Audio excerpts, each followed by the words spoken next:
pangalan niyo ng dalaga po kayo? Ano ako'y dalaga, ang pangalan ko'y Carmelita Camacho Lumagi. Ngayon naman ako'y may asawa na, Carmelita Lumagi Navarro. Kayo naman po, Lolo. Pangalan ko Rodolfo Bertumi Navarro. Kamusta naman po yung mga apo? Ang mga Panginoon ay ayos naman sila. Ilan po sila? 12. Ilan naman po naging bunga ng inyong pagmamahal? Naging bunga na yung pagmamahalan. 6. 3 yung lalaki, 3 yung babae. Ilang years na po kayong kasal? Kami, 46 na. 46 na. Saan po kayo nagkakilala?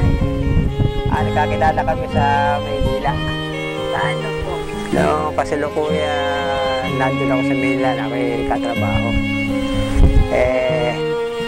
Hindi ko alam, siya pala best friend ng aking pisang buhok. Nagbisan po kasi ng pisang buhok ko sa bahay ng tiyahin ko, nandun ako. Kasama siya. Ngayon, nung kasama na siya, natanong ko sa pisang ko, sino ba ako siya? Sabi ko, kaibigan ko, ka-best friend ko. Pakilala mo naman ka ako, sabi ko. Pinakilala nga kami hanggang sa dumating ang panahon na kami na nagsulatan na kami hanggang umabot nga na kami napakasal na. Bakit naman? Paano mo siya sinagot? Naulit. Pinilit ako. Sabi niya, pag hindi ko na sasagutin, dalayo na siya. Pumunta na siya ng malayo. Sa Bicol. Sinabi ko na siya. Bakit po siya napili niyong pakasalan? Siguro kapalaran ko yun Dahil siya kasabihan nga, hindi ka pa manisinisilang, may nakatakda ng kapalaran sa'yo. Ano po yung ginagawa niya para po maging masaya siya? Para maging masaya siya. kung ano aking pagbibiruan ko, yung mga joke-joke, napapangiti ko siya. Ganun lang aking hanggang sa ngayon, ganun din ang trabaho ko. Ilang araw po ba or months bago niya po siya sinagot? Ako saglit lang, wala pa atang isang. Wala pa isang buwan. Nanggipit Ano pong pagsubok na kinakaharap niyo sa inyong buhay? Ang pagsubok na hirap namin, maliliit pa ang aking anak. Nakasulukuyan. Pinag-aaral ko sila. Nakatiga sa itaas na sinabi ko sa Panginoon na, Panginoon, ano po itong pagsubok niyo sa akin? Pero titiisin ko po itong pagsubok na ito po sabi ko. Nagtulong kami mag-asawa sa anak buhay para mapalaki namin mga anak namin at tuloy magbigyan ng magandang edukasyon. Hawa ng Poon, sila naman nagkaroon ng magandang pinagtapusan na ngayon ay gamit nila sa kanilang pag-aanap buhay para bumuhay naman sa mga anak naman nila. Yan ang naman. Ano po yung ginagawa niya para po tumatag yung relasyon niyo? Kami, nagsusunuran kami. Kung ano ang ayaw ng isa, hindi namin ginagawa. Kaya kami nagkakatugma sa pamilya. Ibig namin, ang pamilya namin, masaya ba lagi? Dahil walang mangyayari kung haluan namin ang hindi maganda. Kaya kami yung tulong-tulong at saka pagkalinggo, nandun kami sa simbahan, humihingi kami na kung ano aming magiging namin sa buhay namin. Pasalamat. Pasalamat kami na ang buhay namin naging ganito.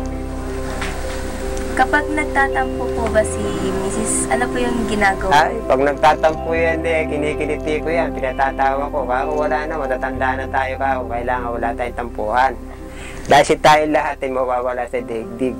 Kailangan sa atin walang tampuhan, magmahalan tayo, mga tayo buhay. Kapag anniversary niya po, ano po yung ginagawa niyo? Kami, ang pinakaano na lang namin ay magsimba kami. Pasalamat. Pasalamat kami sa Panginoon na kami umabot ng ganyan panahon. Ang kaliidad namin matatag. Naging matatag kami. At naging mahaba pagsasama namin. Tapos, tuloy-tuloy pa rin paging malusog. Hindi kami naging puntong naging masasakitin ng noon. Nakasupport pa rin kami sa mga anak namin may pamilya at saka sa mga apo naman.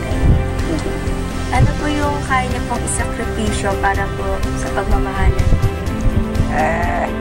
Ang kaya ko sakripisyo, kung ano ang gusto niya, sinusunod ko.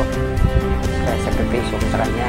Na kung ayaw niya ang ganon, sinusunod ko siya. Pari lalakad ako, pagbabawalan ako, akong lumakad, susundurin ko siya. Umano lang kanyang damdamin, maglubag lang. Ganon. Kayo naman po. Ganun din naman. Pag ako'y sinasaway, halimbawa sa pagbabay ko, pag agabi, hindi naman ako papan. Umuwi ako ng maaga. Kasi hindi maiwasan yung pag nag-distribute ako ng mga order ng hapon.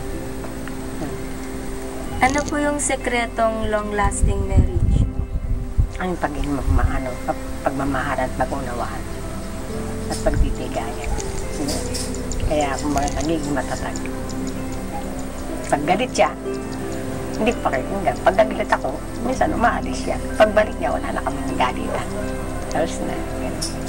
Huling tanong po, gaano po yung pasasalamat niyo sa Diyos na nakarating po kayo sa ganitong relasyon? Ang aking pasasalamat ay yung Lubos-lubos ang aming pasasalamat sa Panginoon. na kami, Dahil sa Kanya, hindi kami ganito rin. tulong kami. Kaya kami, hindi namin kinalilimutan ng Panginoon. Dahil siya, lagi siya nakatungkay sa amin. Yun lang.